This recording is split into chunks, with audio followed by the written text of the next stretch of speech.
Reverse ఏంటి చెప్పిన, రాజు దృష్టిలో పడాలి అంటే ముందు మనోడు ఎందులో పడాలి చెప్పండి. జైల్లో పడాలంటే ముందు ఈయన మీద ఏం పడాలి చెప్పండి. దీన్ని బట్టి ఏమర్థమవుతుంది చెప్పండి.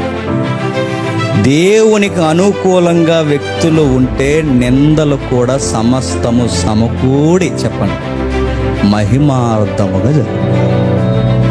అది గోతులో ఉన్న గొయ్య సింహాసనానికి దారవుద్ది, అది నిందైనా పూదండకు దారవుద్ది, అది ఏదైనా మన సక్సెస్ కారణమవుద్ది.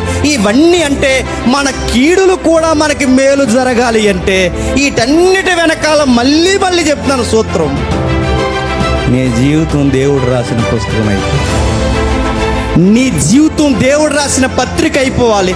నీ నిందలే నీకు ఘనతలు అవ్వాలి. ఒకరోజు నీ జీవితం స్టోరీలా చెప్పుకొని వాళ్ళ లైఫ్లో దేవుడు ఉన్నాడు రా అని మాట్లాడాలి.